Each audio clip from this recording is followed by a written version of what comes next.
Na kusalimu kwa jina la Bwana Yesu. Nimechelewa kidogo, mambo yalikuwa mengi, lakini kasema kwa neema nitafika tu. Leo ni siku ya Jumatano, siku ya mafundisho. Tunajifunza maandiko ili Mungu atupeleke kwenye hatua nyingine, maana roho zetu zinashibishwa kwa neno la Mungu. Roho chakula chake ni cha kiroho, mwili chakula chake ni cha mwili. Ili roho zetu zistawi, lazima zipate chakula kinachostahili. Bwana asifiwe.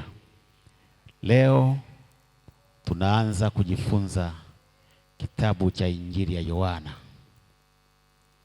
Tulikuwa na nyaraka kadhaa. Sasa ngoja tuanze na Injili kidogo, baadaye tutarudi na kwenye nyaraka pia kama Roho wa Mungu atakavyotuwezesha. Leo tunajifunza Yohana sura ya kwanza, mstari wa kwanza mpaka wa 14, mstari 14.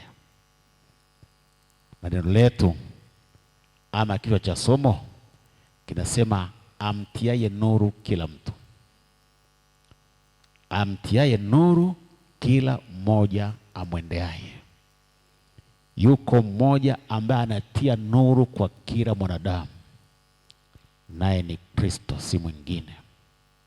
Pendwa, nuru ni kitu ambacho kinatoa mwanga, na mwanga unafanya giza lisogee mbali. Nilipoingia taa zilikuwa hazijawashwa, nilikuwa siwezi kusoma vizuri hapa, lakini baada ya kuwashwa taa tu, nuru imekuwepo, kila kitu kinaonekana. Kwa nuru inaweka mambo wazi, na Yesu anasema, anajitambulisha kuwa yeye ni nuru. Ukisoma, tuanze hapo Yohana 12:46.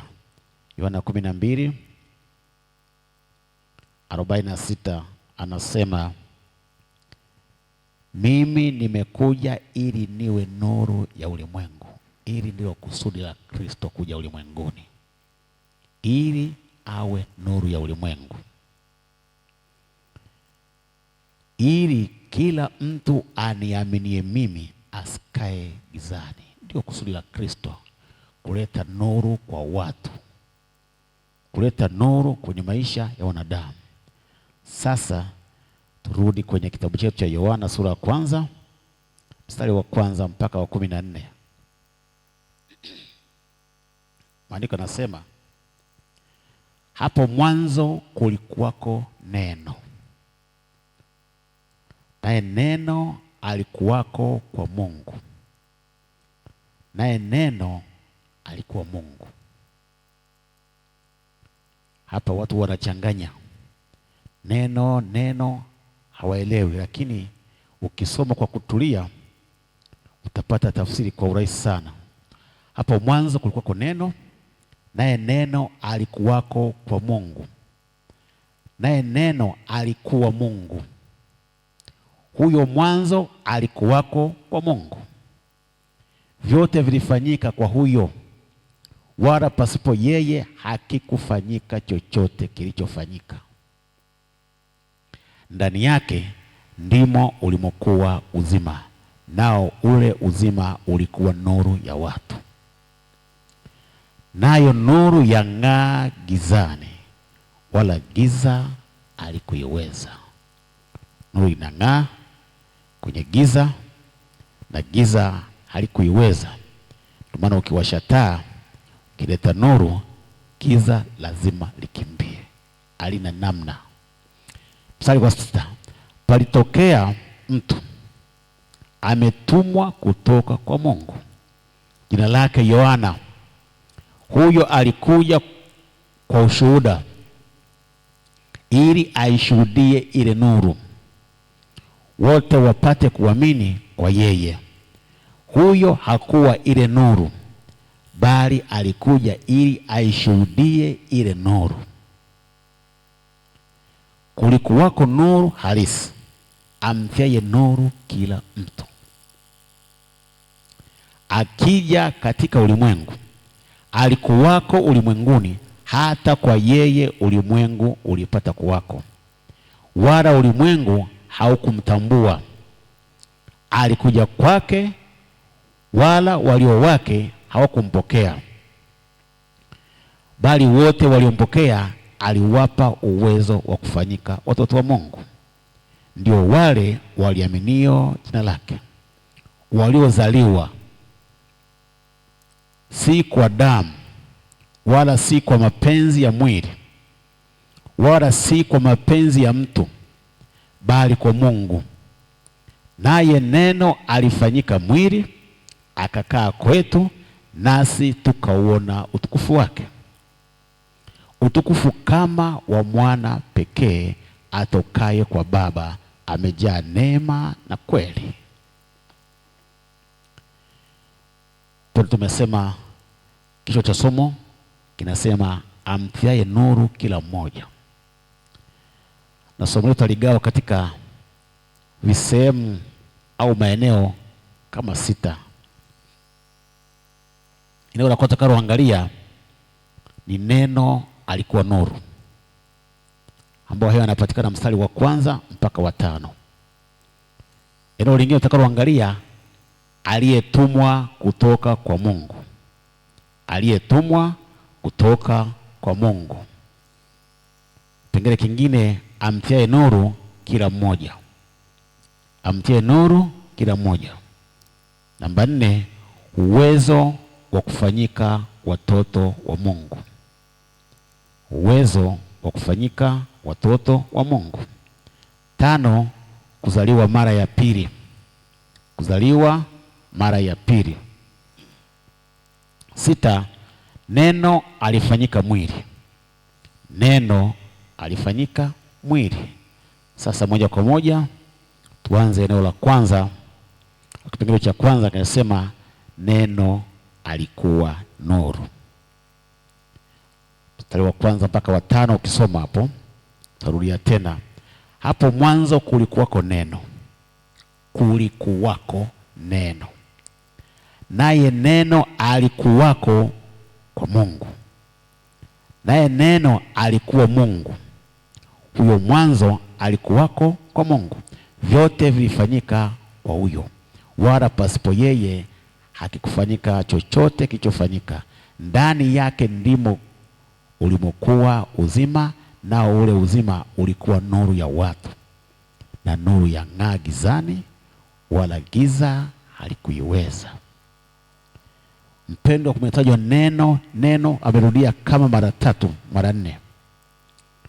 Neno linalotajwa mahali hapa si neno ile ya kutamka neno, si neno yenye maana ya kusema neno. Hapana.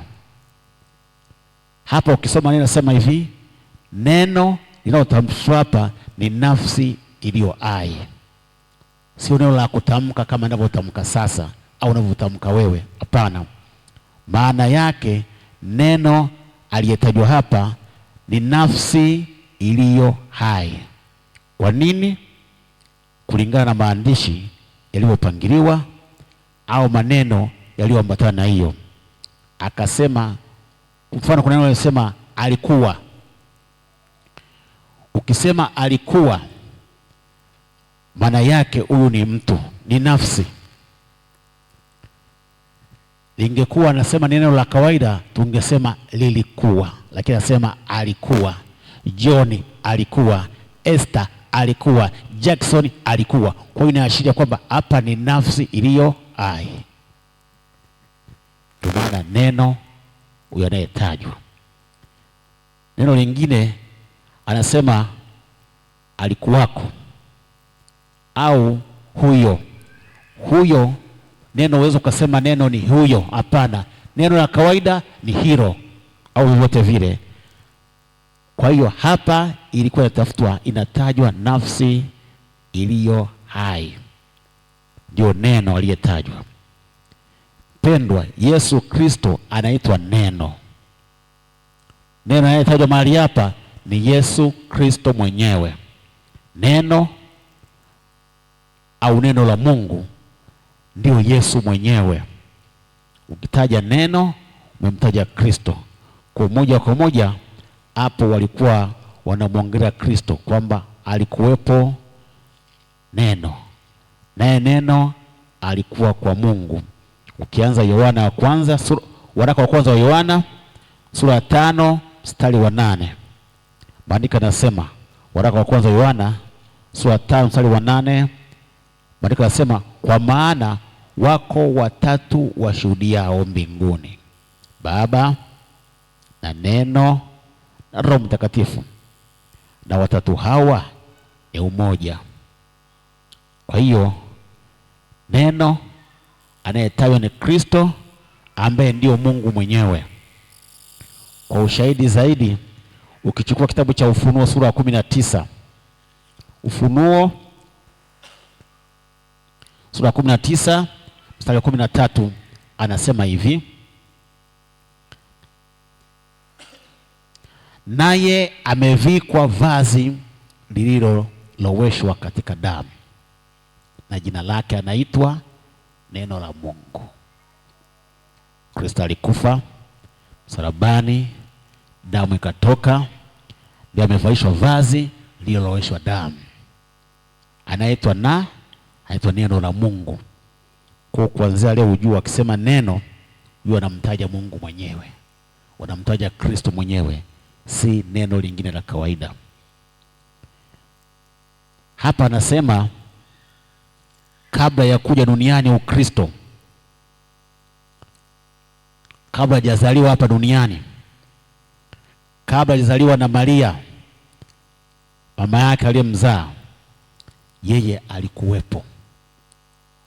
Watu wengine wenye dini wanamlinganisha Yesu na manabii wengine, wakina Yohana, wakina Musa.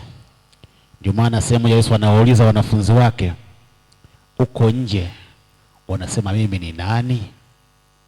Wakaanza kutoa majibu. Zikaro kasema FPST kidato akasema, wanasema wewe ni Yohana. Ukaenda TAG maili 5 wakasema wewe ni Elia na kadhalika. Walimlinganisha au walimfanisha na mwanadamu. Kwa nini? Kwa sababu waliona amezaliwa kama wanadamu wengine wa kawaida, lakini alikuwa ametabiriwa, ametajwa na Mungu mapema kwamba huyu atazaliwa. Hawakuwa na sababu ya kujichanganya. Tusome Yohana 8:5. Sura ya 8 mstari wa 5. Yohana sura ya 8 mstari wa 5. Yohana 8:5 anasemaje? Neno la Mungu linasema, Yohana 8 mstari wa 58. Yohana 8 mstari 58. Maandiko yanasema, Yesu akawaambia, amini amini nawaambia, kabla ya Abrahamu kuwako mimi niko. Anasema na watu hapa, na wanafunzi wake, anasema na makutano, anasema na wanadamu waliokuwa wanamuona ni kama nabii. Akawaambia, kabla ya Ibrahimu mnayemfahamu, yule baba wa imani, kabla yeye hajazaliwa duniani, mimi nilikuwepo. Kwa anajitambulisha kwao kwamba yeye si mara ya kwanza kuwepo, alikuwepo kabla ya hapo. Kwa sababu gani? Vitabu visha mtabiri kwamba huyu atakuwepo. Atakuja kwa njia gani? Utasoma kitabu cha Mika 5:2. Labda tusome Mika 5:2. Bali wewe Bethlehem Efrata, uliye mdogo kuwa miongoni mwa elfu za Yuda, kutoka kwako wewe atanitokea mmoja atakayekuwa mtawala katika Israeli, ambaye asili yake imekuwako tangu zamani za kale, tangu milele. Yesu yupo. Kwa nini? Kwa sababu yeye ni Mungu. Wako wengine watu wa dini, siku moja ilikuwa ni Krismasi, miaka fulani. Sasa mtu mmoja kwenye Krismasi amefurahia, amelewa, anatembea anaimba peke yake, akakutana na mtu akamuuliza, yaani wewe Krismasi yote hii watu wanasherekea kuzaliwa kwa Mwokozi, wewe umelewa hivi? Akasema, na yeye bwana, kwanza huyo mtoto mwenyewe amezaliwa ni mchanga, hajui chochote, kwa anamwona Kristo kama mtoto mchanga anayenyoa anayetambaa asiyojua chochote, kwa sababu ni kipofu wa kiroho. Kwa neno huyu Yesu Kristo mwenyewe aliyekuwepo na ni Mungu. Labda kwa nini tunasema ni Mungu? Unaweza kuulizwa swali na watu wanaodadisi maandiko, wanaopinga kwa nini huyu Yesu unasema ni Mungu? Tutaangalia mambo mawili tu kwa leo. Kwanza, maandiko yanasema vyote vilifanyika. Vyote vilivyofanyika vilifanyika kwa neno. Kwa neno mwenyewe. Hakuna ambacho kimefanyika hapa ulimwenguni bila yeye kuhusika. Ukisoma Zaburi 33 mstari wa 6. Zaburi 33 mstari wa 6. Zaburi 33 mstari wa 6 anasema, kwa neno la Bwana mbingu ziliumbwa. Kwa neno la Bwana mbingu ziliumbwa.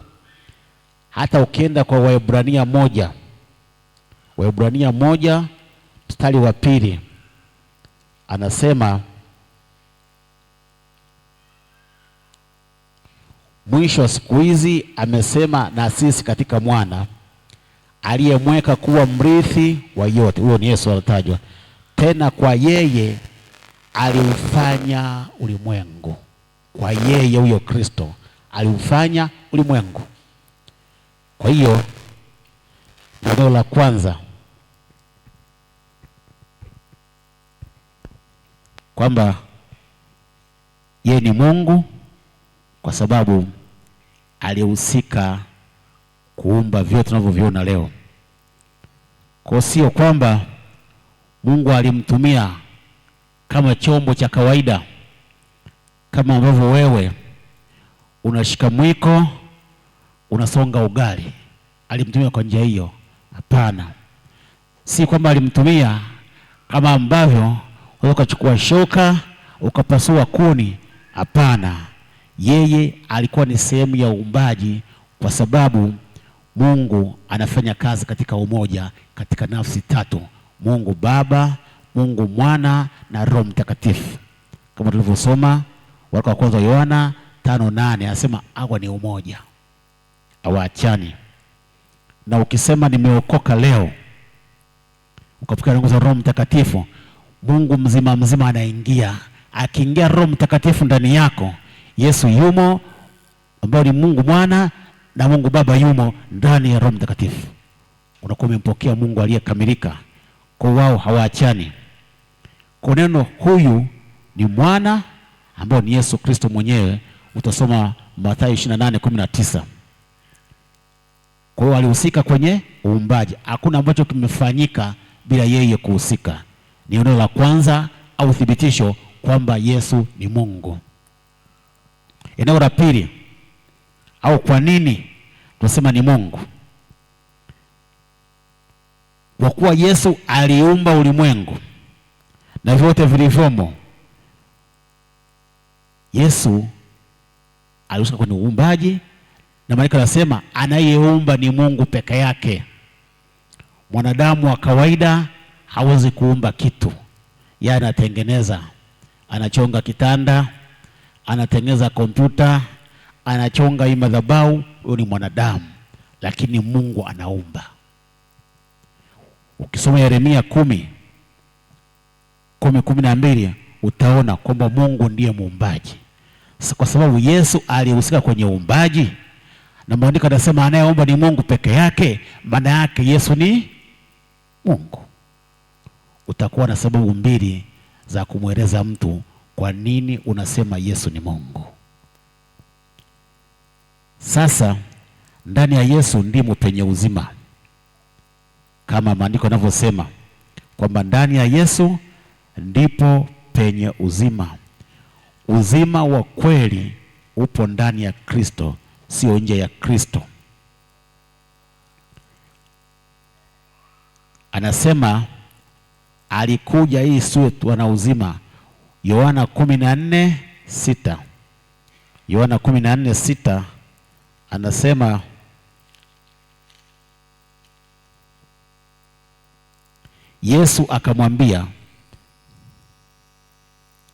Yesu akamwambia, mimi ndimi njia na kweli na uzima. Huyu ndio Kristo. Uzima uko ndani yake kwa sababu yeye ndio uzima. Uzima unapatikana ndani yake. Ukimpata yeye umepata uzima. Ukimpata yeye umepata kweli. Anasema uzima umo kwake peke yake. Kwa hiyo kweli ya nuru ya Mungu ilifunuliwa kupitia Kristo Yesu. Kweli ya wokovu ilikuwa imefichika kwa watu. Kulitabiriwa habari za wokovu miaka hiyo mamia, lakini haikuwa wazi, haikueleweka kwa watu wazi moja kwa moja. Ilikuwa imefichika. Sasa ilikuja kudhihirika kwa ujio wa Kristo mwenyewe.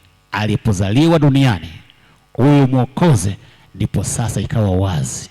Wokovu, mleta wokovu, Masihi ndio Kristo mwenyewe. Ikafichulikwa, ikawa wazi, ikadhihirika. Kwa uzima ndio unatupa akili ya kupambanua mema na mabaya.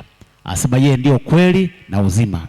Ule uzima anaotoa Kristo kwa wanadamu ndio unaomfanya huyo mwanadamu aweze kupambanua ili ni safi, ili si safi, ili nakubalika kwa Mungu, ili alikubaliki, ili hapana, ili ndio, kwa sababu ya ule uzima alioteka Kristo ndani ya mtu.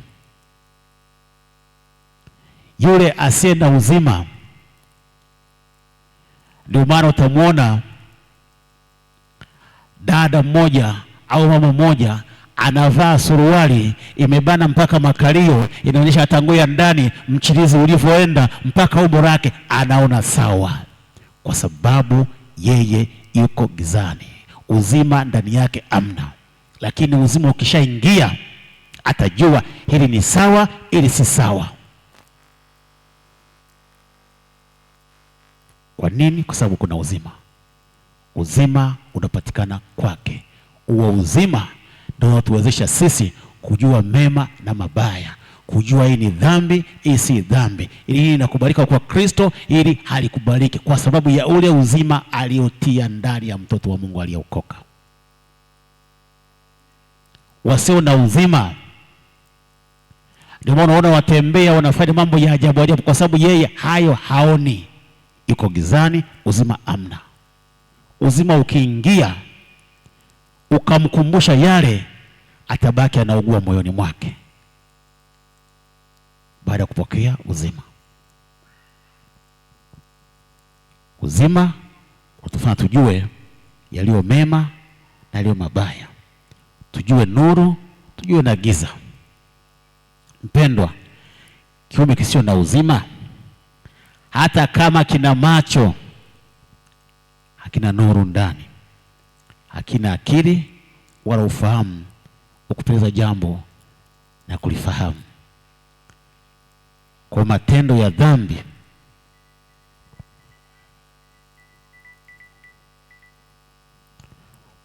dhambi ndio yanatafsiriwa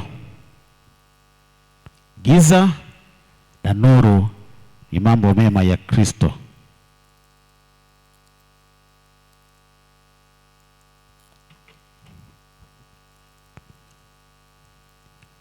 Kwa mtenda dhambi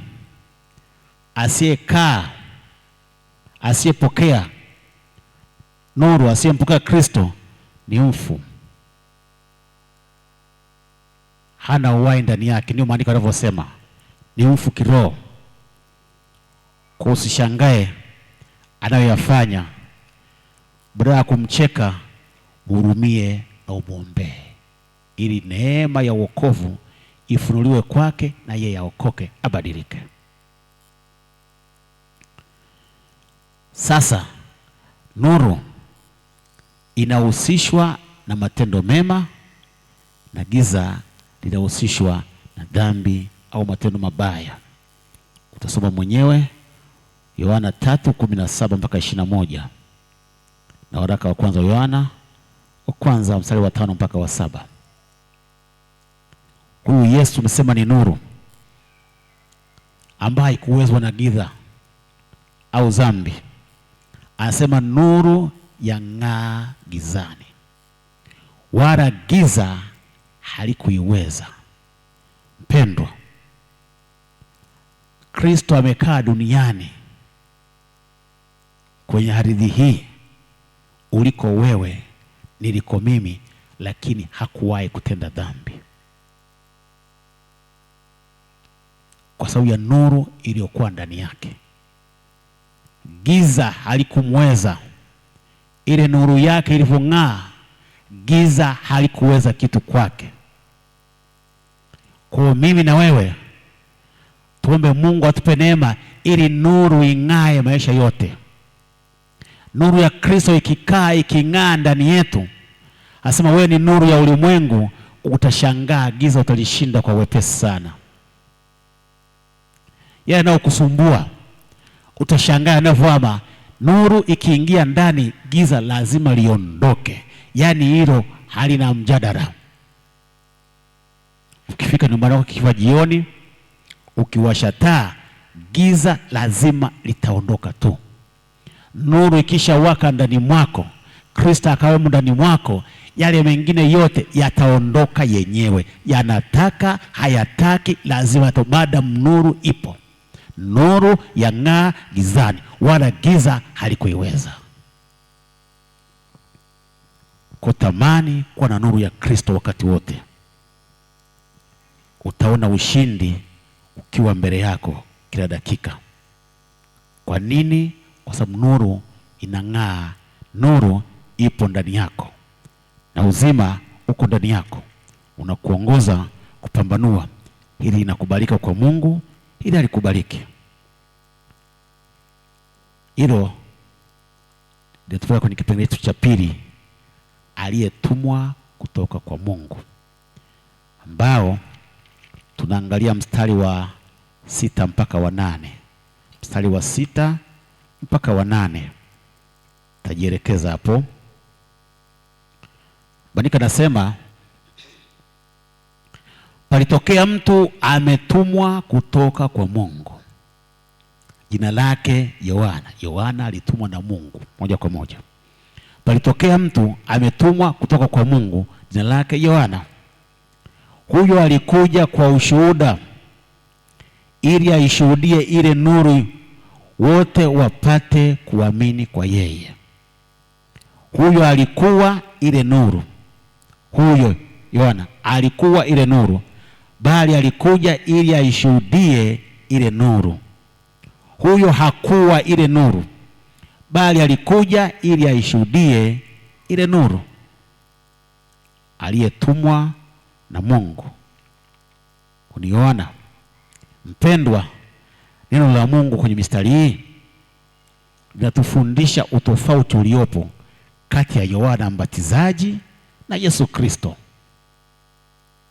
Ukisoma kwa kutulia, utaona nimekutengezea tofauti iliyopo kati ya Yohana Mbatizaji na Yesu mwenyewe. Kwa nini? Moja, Yohana alitolewa na Bwana kwa neema. Ni tofauti kabisa na Yesu Kristo. Yohana alitumwa na Mungu, lakini alitolewa kwa neema. Tofauti kabisa na Kristo mwenyewe.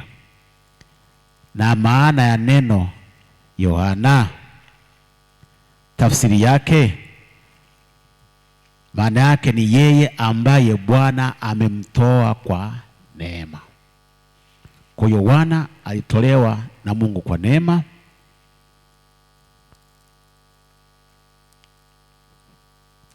Sasa baada ya kuona hilo, Yohana tolewa kwa neema. Eneo la pili, Yohana alivyotolewa kwa neema. Yesu ni neno ambaye ni Mungu. Yohana ni mtu mwanadamu kama mimi na wewe, lakini alitumwa na Mungu kwa lengo moja la kushuhudia habari za Kristo anayekuja. Ndio kazi yake, ashuhudie habari za Kristo anayekuja ili watu wapate kumwamini. Basi ametengeneza njia ili Kristo anapokuja watu waanze kujua habari zake, wamwamini. Ndio maana Yohana akatolewa na Mungu kwa kazi hiyo.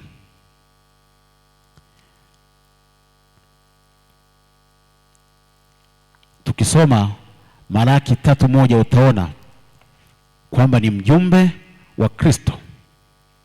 Malaki 3:1, kitabu cha Malaki sura ya 3 mstari wa kwanza.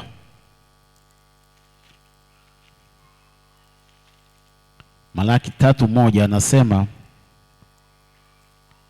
angalieni namtuma mjumbe wangu, naye ataitengeneza njia mbele yangu. Naye Bwana mnayemtafuta atalijia hekalu lake ghafla. Naam, yule mjumbe wa agano mnayemfurahia, angalieni anakuja, asema Bwana wa majeshi. Amemtuma Yohana atengeneze njia, aeleze habari za Kristo, habari za Masihi anayekuja ili watu wamwamini. Lakini Yohana hakuwa Mungu. Yohana ni mwanadamu kama mimi na wewe. Sasa kwa hiyo lengo la Mungu watu wasikie habari za Yohana Mbatizaji, ujumbe wa Kristo alioleta Yohana, uliotangulizwa na Yohana, ili watu wamwamini. Kwa maana hiyo hata sisi tunaposikia maneno ya wajumbe wa Mungu, makuhani, wachungaji waliotumwa na Mungu kwetu, wanaoyasema yametoka kwa Mungu, sio kwa wanadamu. Ni Roho Mtakatifu anayeweka kwa watumishi wake ili wayalete kwa watoto wake. Mchungaji hatakiwi kusema ya kwake, aliyoamka naye anayowaza, aliyokutana nayo asubuhi kwenye karata, aliyokutana nayo kwenye mifugo, aliyokutana nayo kwenye biashara yake, ndio aja ya hubiri kanisani. Hayo ni ya kwake, sio ya Mungu.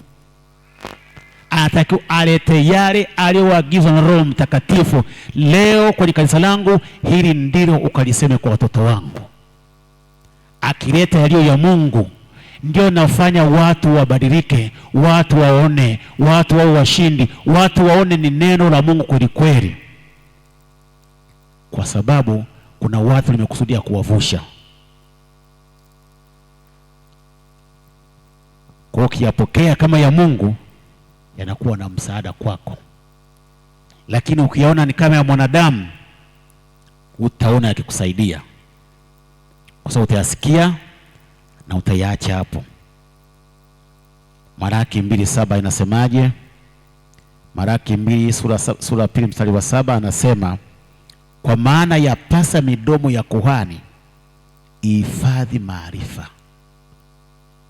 Midomo ya kuhani mpendwa, midomo ya mchungaji wako, midomo ya askofu wako, midomo ya yote kiongozi wako wa dini, nasema yafaa ihifadhi maarifa. Usiwe unaongea lolote linalokuja. Hapana. Kwa nini? Tuone hapo. Kwa maana yapasa midomo ya kuhani ihifadhi maarifa, tena yawapasa watu kuitafuta sheria vinywani mwake. Watafute sheria, watafute kweli ya Mungu kwenye kinywa cha kuhani, kwenye kinywa cha mchungaji wako, kwenye kinywa cha kiongozi wako wa kiroho. Sheria ya Mungu itoke kwake ije kwako. Anaipateje? Akiwa karibu na Mungu. Anaipateje? Akijitenga na dunia. Anaipateje? Akiepuka michanganyo. Anaipateje? Akimtafuta Mungu, ndiye anampa cha kwake. Wewe Mungu hujamtafuta, anakupa kipi? Mnakutana wapi mpaka akupe cha kusema na watoto wake? Kwa mtumishi wa Mungu lazima awe makini na dunia hii, aonekane kweli amejitenga na dunia, asiwe kuonekana kila mahali. Kwenye disco yumo, kwenye vikao vya mitaa yumo, kwenye hiki yumo. Wewe Mungu anakuambia saa ngapi? Kwenye sherehe, kila sherehe mchungaji umkosi, ndiye anatoa michango wa kwanza ili ahudhurie, alafu anasema ana sheria ya Mungu kwenye kinywa chake. Anaipata wapi?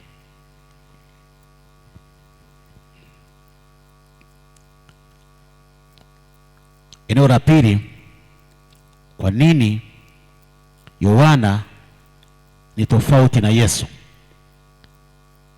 Eneo la pili, Yohana sio nuru, bali nuru ni Yesu Kristo. Kama tulivyosoma pa maandiko, anasema yeye si nuru, nuru ni Kristo peke yake. Kwenye mstari hapa, kwenye mstari wa 8 anasema huyo hakuwa ile nuru. Huyo Yohana hakuwa ile nuru iliyotajwa kule, hapana, bali alikuja ili aishuhudie ile nuru. Ndio kazi yake. Yeye sio nuru, bali alikuja aishuhudie ile nuru. Kwa ni vitu viwili tofauti. Yohana alikuwa kama nyota tu ambao iliwaongoza mamajusi wa mashariki wakaenda mpaka kwa Yesu. Nyota iliwaongoza toka eneo alikokuwa, wakaenda na waelekeza mpaka wakafika Yesu aliko kwa kufuata nyota.